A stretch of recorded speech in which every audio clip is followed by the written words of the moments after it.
अस्सलाम वालेकुम, कैसे हैं आप? उम्मीद है आप सब ठीक होंगे। अल्हम्दुलिल्लाह हम भी ठीक हैं। तो जनाब, आज हम जा रहे हैं, संडे का क्लिप है, हम जा रहे हैं ग्रॉसरी करने। और जैसे ही मैं और मेरे हस्बैंड निकल रहे थे, मेरा जो मुन्नी है, हमारे पास जो कैट है, वो अल्हम्दुलिल्लाह 2 साल का हो रहा है। तो मुन्नी जो है वो फ़ौरन से दरवाज़े में जाके बैठ गई। और ये कि मैं जो हूँ, मुझे भी साथ जाना है, तो मैं उसे मना रही थी कि प्लीज़ आप साइड में आ जाओ ताकि हम आराम से ग्रॉसरी करने जाएँ, मैं डोर नहीं ओपन कर सकती। तो जनाब, यहाँ पर फिर हम जा रहे थे ग्रॉसरी के लिए, निकल गए थे। बड़ी मुश्किल से मुन्नी को हटाया, क्योंकि जैसे ही अगर मैं डोर खोलती तो वो भाग जाती, फिर उसको निकालते पकड़ते टाइम लग जाता। तो उसको बड़ी मुश्किल से हटा के मैंने वहाँ से डोर से हटाया था और हम निकल गए लॉक लगा के। ये जी हमारे नेबर्स में नीचे फर्स्ट फ्लोर पे एक बड़ा ही ज़बरदस्त किस्म का प्लाट है, मुझे बहुत अच्छा लग रहा था। यहाँ जनाब हम आगे ग्रॉसरी करने, तो जी क्या बताएं आपको, कोई हाल नहीं है। महंगाई इतनी इस कदर बढ़ गई है कि आप जो हैं वो कुछ लेने कुछ जाते हैं और ले कुछ लेते हैं, और समझ ही नहीं आता कि आप क्या चीज़ें लें। और इतने प्राइस हाई हो गए हैं डे बाय डे।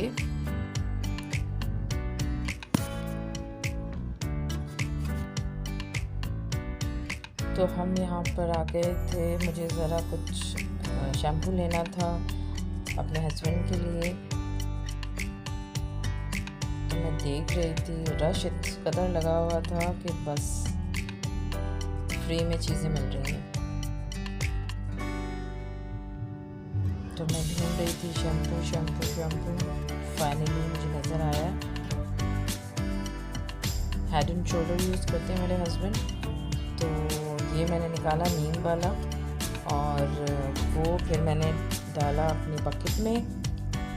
यहाँ पर जनाब मैं एलोपिनोस ढूंढ रही थी, और जैसा कि मैंने आपको बताया कि किस कदर महंगाई हो गई है, और एक दफ़ा एक चीज़ लो, नेक्स्ट टाइम वो नज़र ही नहीं आती। शायद ये बाहर से जो इंपोर्ट होती है उसका कोई प्रॉब्लम होता है। तो मैं एलोपिनोस ढूंढ रही थी, मुझे जो है वो अभी नाम याद नहीं आ रहा।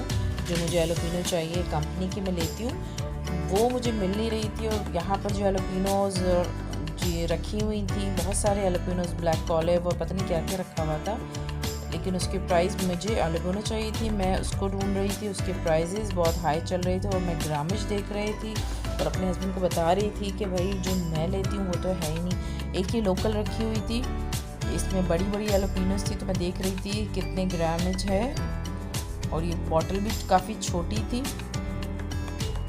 और मैं अपने हस्बैंड से कह रही थी कि मुझे ये लोकल लग रही है, और फिर मैं उनको चेक करवा रही थी कि प्लीज़ आप देखें ये ठीक है कि नहीं, हम दूसरी ले लें। और फिर मुझे नज़र आया एक बड़ी बॉटल जार रखा हुआ था, ऑलमोस्ट वो 980, ये तो कम था, 980 या 990 ग्राम के मेरे ख्याल में जार था। ये मुझे नज़र आया, तो मैं अपने हस्बैंड को दिखा रही थी कि ये देखिए, ये ले लेते हैं क्योंकि ये अच्छा चल जाता है, बड़ा ले लेंगे तो वो अच्छा चल जाएगा, क्योंकि मैं काफ़ी चीज़ें बनाती हूँ उसमें यूज़ करते हैं, हम दोनों को बहुत पसंद है एलोपिनोस। और तो कुछ समझ नहीं आया, काफ़ी टाइम यहाँ पे लगा हमारा, क्योंकि अक्सर ऐसा हो जाता है कि आप जो लेने जा रहे हो, जो सोच के जाओ कि जी हमें ये लेना है, वो मिलता नहीं है, उसकी जगह कुछ और लेना पड़ता है। एनीवेज़ मैं दिखा रही थी आपको, यहाँ पे ऑलिव रखे हुए थे ग्रीन और ब्लैक, जो फाइनली जी डिसाइड हो गया, हम ये बड़े वाला ही ले रहे थे। तो ये मैं आपको दिखा रही हूँ कि देखें कितनी सारी चीज़ें हैं रखी हुई यहाँ पे, लेकिन हमारे मतलब की चीज़ नहीं मिली। तो फिर जनाब यहाँ पर हम अचार ढूंढ रहे थे। अच्छा, आजकल हम लोग शान का मिक्स अचार यूज़ कर रहे हैं। मिक्स अचार में वो जो चॉप होता है, तो मैंने सोचा थोड़ा सा इस दफ़ा वापस अपने साबुत अचार की तरफ आए, नेशनल का सॉरी। तो हम लोग ग्रामेज चेक करते हैं और इसमें कितना फ़र्क है। तो हमें जो नज़र आया वो फिर वो नॉर्मली जो हम पहले यूज़ करते थे आम का अचार मिक्स, हम उसी पे आ गए। हमने जो चॉप अचार ले रहे थे उसको छोड़ दिया। यहाँ पर मैं आपको चीज़ें दिखा रही हूँ, काफ़ी सारी चीज़ें थी, सोया सॉस, चिली सॉस वगैरह, ये सब चीज़ें पोर्शन बने होते हैं। तो जी ये हम आधी ग्रॉसरी कर चुके थे और अभी हमने और करनी थी।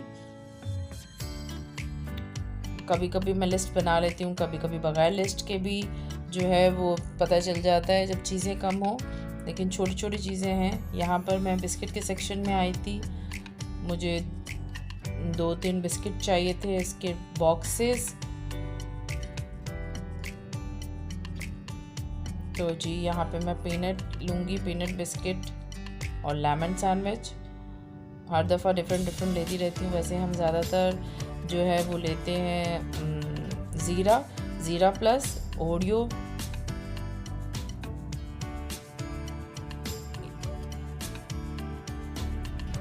तो मैं ये पूछ रही थी क्योंकि बड़ा जो पैकेट होता है हाफ रोल वाला, उसमें बहुत सारे बिस्किट होते हैं, तो नॉर्मली इतने नहीं खाए जाते। तो मैं छोटा वाला जिसमें 4 to 6 पीसेस होते हैं वो मैं देख रही थी, पूछ रही थी, मुझे नज़र नहीं आ रहा था, तो ये मैंने 2 बॉक्सेस ले लिए पीनट के और लेमन के। अब यहाँ से हम चलेंगे, चॉकलेट्स देख रही थी मैं, आगे निकलेंगे, लेकिन जी चॉकलेट्स भी ख़त्म, जो हम लेते हैं वो थी नहीं, तो फिर हम आगे चल पड़े। ये देखिए कोई भी चीज़ अवेलेबल नहीं होती, बाज़ों का ऐसा होता है ज़्यादातर। यहाँ पर हमें जो हम चॉकलेट लेते हैं वो नज़र नहीं आए, फिर हम आगे बढ़ गए। ग्रॉसरी करने के बाद जी हमें शाम हो गई थी, मैं फिर घर आई, चटपट सोचा क्या बनाऊँ, तो मुझे ख्याल आया कि स्टू बना लेना चाहिए। तो मैंने स्टू के लिए 3 पाव यहाँ पे बीफ का गोश्त लिया था, उसको मैंने पानी डाल के चूल्हे पे चढ़ा लिया था, और उसके लिए मैं लूँगी 2 मीडियम साइज़ प्याज, 2 लार्ज टमाटर, 1 लार्ज था और 1 मीडियम टमाटर था, 1.5 टीस्पून भर के लहसुन अदरक का पेस्ट था, 2 हरी मिर्चें कट करके जाएंगी, ये मैं ऐड कर दूंगी। अच्छा मैंने कुकर लगा लिया था, मुझे ये आसानी होती है, कुकर यूज़ कर लेती हूँ, उसमें चटपट बन जाता है, टाइम भी सेव हो जाता है और अच्छा भी बन जाता है। और ये हैं जी जनाब साबुत लाल मिर्चें, हल्दी और खड़ा गरम मसाला। गरम मसाले में सब चीज़ें हैं सिवाय बादियान के फूल के, आपको नज़र आ रहा होगा। सिनेमन स्टिक्स हैं, काली मिर्च है, ज़ीरा है, लौंग है, तेज़पात है, ये सब चीज़ें मैं डाल दूँगी। इलायची भी थी, 1 इलायची, ये सब चीज़ें डाल के मैं इसको पकने रख दूँगी। कुकर लगा दूँगी 30 मिनट के लिए, 30 से 35 मिनट। अच्छा ये सारी चीज़ें डालने के बाद अब मैं इसमें डालूँगी स्टोव में ऑयल, गोश्त, चूँकि गोश्त चर्बी वाला था थोड़ा सा, उसमें भी होता है, तो मैंने थोड़ा सा इसमें ऑयल डाला था। आपके अपने ऊपर है कि आप ऑयल कितना इस्तेमाल करते हैं। मैंने आपको पहले भी बताया था कि हम लोग ऑयल का इस्तेमाल कम करते हैं, नुकसानदेही होता है, तो इससे बेहतर है कि कम ही यूज़ करो तो ज़्यादा अच्छा है। अब मैंने कुकर का ढक्कन लगा दिया है। अब मैं 30 से 35 मिनट या कभी कभी 40 मिनट भी, गोश्त पे डिपेंड करता है, रख दूँगी। तो मिलते हैं जी 40 मिनट में। यहाँ जी अल्हम्दुलिल्लाह हमारा जो स्टोव का पानी था वो ड्राई हो गया, और इधर मैं भून रही हूँ उसको अच्छे तरीके से। 6 से 7 मिनट आपने भूनना है, इसकी भुनाई बहुत अच्छी करनी है ताकि सारी चीज़ें मिक्सअप हो जाएँ, यकजान हो जाएँ, और जब अच्छी सी सूंधी खुशबू आने लगे, यहीं पे इसी स्टेज पे आप नमक मिर्च भी चेक कर सकते हैं, स्पेशली नमक। इसको 5 से 6 मिनट भून लेंगे और उसके बाद मैं गार्निशिंग करूँगी और इसको डिश आउट करूँगी। ज़्यादा ये नहीं लेता टाइम जी। अल्हम्दुलिल्लाह ये देखें बहुत ही मज़ेदार बीफ का स्टू रेडी है, आप ज़रूर ट्राई कीजिएगा, आपको पसंद आएगा। और मुझे यहाँ पर इजाज़त दीजिए, मैं चलती हूँ, इंशाल्लाह फिर आऊँगी नई अच्छी रेसिपी के साथ। प्लीज़ मेरी वीडियो आपको पसंद आ रही है तो अपने फैमिली फ्रेंड्स से शेयर कीजिए, लाइक कीजिए, इसको सब्सक्राइब कीजिए, और मुझे दुआओं में याद रखिए। अल्लाह हाफ़िज़।